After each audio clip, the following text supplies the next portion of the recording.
Welcome to the Boat Galley Podcast. I'm Lynn Party, here with practical tips, some stories, and some how-tos for your cruising adventure. This episode of the Boat Galley Podcast is sponsored by Infinity, the most trusted name in woven vinyl flooring in the marine industry.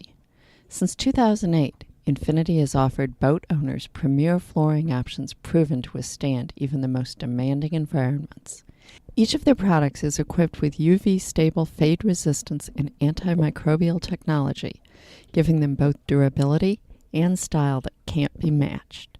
Thinking about kicking carpet to the curb? Make the switch to Infinity and see the difference true luxury makes. Use the coupon code PODCAST for 50% off samples. Slow down, slow down. During Larry and my first delivery job together, almost 50 years ago, there was another woman on board, the wife of the owner. We'd been hired because the owner had a heart condition and wanted the insurance of extra crew for the 1,200-mile offshore passage. At the wife's suggestion, she and I took turns in the galley. One day she did all the work, cooking, serving, and cleaning. The next day was my turn. Never again. Though we didn't have any open disagreements, both of us grew to hate the arrangement. I'd inadvertently used up the exact piece of meat she'd planned for her dinner. She used up the leftovers from my previous day's work, so I had to replan my next day's menu. I didn't clean up the galley the way she preferred. She moved the can of such and such so I couldn't find it. Just as in a house, two chefs can't use the same kitchen constantly. And on a yacht during a long passage, the problem of keeping track of stores and menu ideas for 3 weeks ahead makes two cooks even worse. In Malaysia, we met Peter Thule, who had retired from his job as the manager of a local tin mine, outfitted his 35-foot ketch for a voyage home to England, and advertised for 3 crew to make the voyage with him. 3 experienced onshore sailors joined him, 2 young men and a woman, all eager for their first offshore passage. Peter had never made any passage longer than 2 or 3 days, and he asked us how to arrange galley duties. Put one person completely in charge of the galley, have that person keep track of stores, water, and make sure the galley stays in order. Have each crewman help the cook all of one day. Washing dishes, serving, peeling carrots, I suggested. Larry agreed, and Peter, who was locally known for his ability to get along with people, felt our suggestions made sense. A furor erupted that night in the tiny Perak Yacht Club bar. Both the young men challenged me. Peter told Janice she's in charge of the galley. That's not fair. What if she gets seasick? What if I don't like the way she cooks? I like to cook too. Why should we do all the dishes and the dirty work? Almost 5 months later, when we were in Brunei, we read a long letter telling the end of the story. Food was great on the trip, wrote Bob, one of the young men. Janice took charge of the galley and turned out great food except for the few days when she was seasick. But that didn't matter because all of us were too seasick to eat anyway. Each of us men took turns making breakfast, so we got to indulge our cooking instincts. Boy, the competition to create the most exciting breakfast sure had good results. Janice cleaned the breakfast dishes. We guys did the rest. All of us tried our hand quite successfully at bread baking. Janice did the great job of keeping track of stores. Only small problem, ran short of nibbles toward the middle of the Red Sea. All of us did gain weight. This problem of nibbles is most acute when there's a crew of hungry young sailors on board. It's amazing how important snacks become for night watches.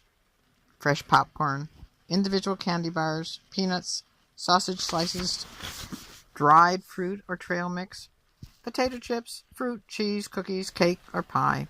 Anything that can be an instant snack.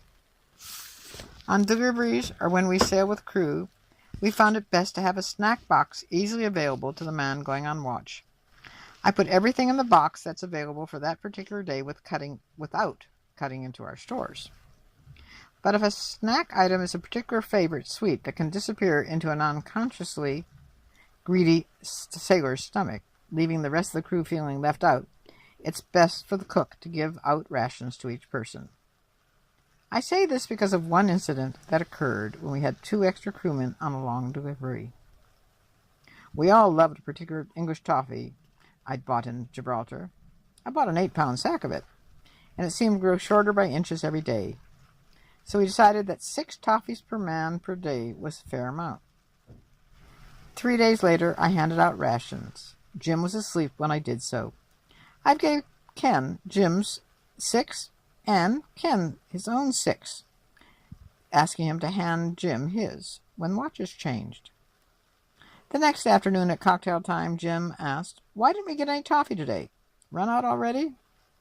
Seems Ken put all 12 in his pocket, steered halfway through the night popping candies, forgetting that half of them were his, and half belonged to Jim.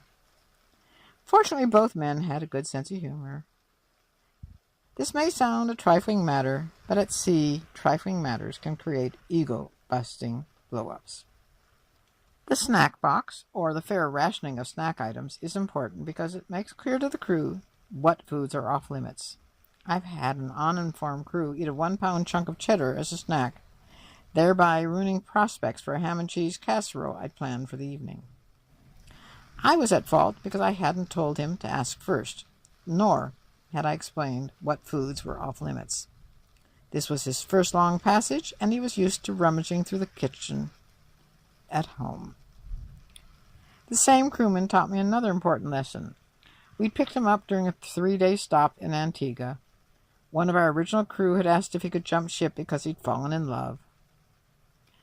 He helped us locate the crewman to replace him, and we met our new crew just the evening before we set sail for the last 2,000 miles of the voyage. 2 days out, I discovered our new crewman didn't like candy, pancakes, waffles, French toast, or donuts. He didn't like cakes either. In fact, he didn't like anything with sugar in it. Providing enough non-sweet breakfasts and snacks for him severely taxed our stores. Since then, I've been careful to find out ahead of time if any potential crew members have special dietary likes, dislikes, or restrictions. Some interesting new ideas have come from these few minutes with the crew before each voyage, and a quick trip to the local market has made for a happier crew situation at sea. Though it's important to find out generally what particular crewmen do or don't like to eat, I find it best to avoid saying, "I'm going to cook such and such day. Does that sound good to you?" Invariably, someone will say, "I don't really feel like," or "Can't we have such and such instead?" And if that doesn't happen, the weather will deteriorate and it will be impossible to cook what was planned, so the crew all ends up disappointed. Take it from me, keep your cooking plans to yourself. Keep the crew in suspense until you put dinner on the table. It's much more fun to be surprised. One final secret about cooking for crew was told to me by a well-respected charter cook. Save the best meals you can for the last 4 days of the voyage. Crewmen, like everyone else, have short memories. They'll soon forget that fabulous stew and salad with fresh bread and creme caramel you served on day 16 of a 30-day voyage. But serve that the night before you get into port, and they'll leave the boat saying, "What a cook, made the whole trip more fun."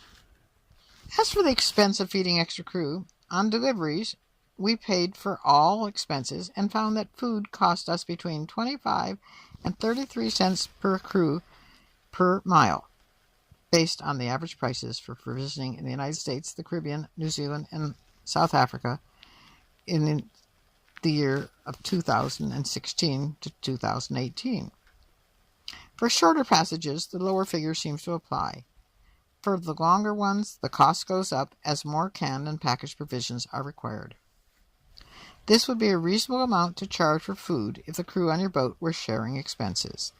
It would include food, beverages, and basic stores for menus, but it would not include wine, liquor, or beer. With regard to liquor and crew, we've found that it's best to discuss how you feel about drinking on board before you leave port. Larry and I, when we were delivering boats, provided 2 beer a day for warm weather passages and liquor for one cocktail at night, plus occasional wine for dinner. We kept the liquor supplies separate from other galley provisions and asked that the crew let us bring them out when we wished.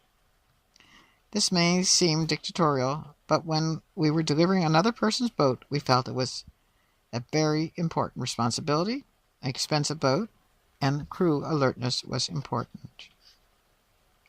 One comment for those who are invited to crew for a generous drinker. Even if the host seems to pour drinks with abandon, always ask permission before pouring yourself a drink or offering others a drink from the owner's supplies. It's surprising how often skippers have become angry with crew over this simple matter. "How dare they offer my liquor as if it were their own," is a comment I've heard more often than you would expect from skippers who are looking for a crew member to replace one who'd just been asked to leave. For those who take crew and share expenses, one other item to be cleared up before taking off for a cruise. What happens in port when the skipper feels like eating ashore? Do crew members pay for their own meals? Is the food bought for days in port part of the general sharing? This can be decided in many different ways. When we're on a delivery, we provide food on board at sea, plus basic provisions for times in port. If our port visit is for more than one day, I continue to provide all meals.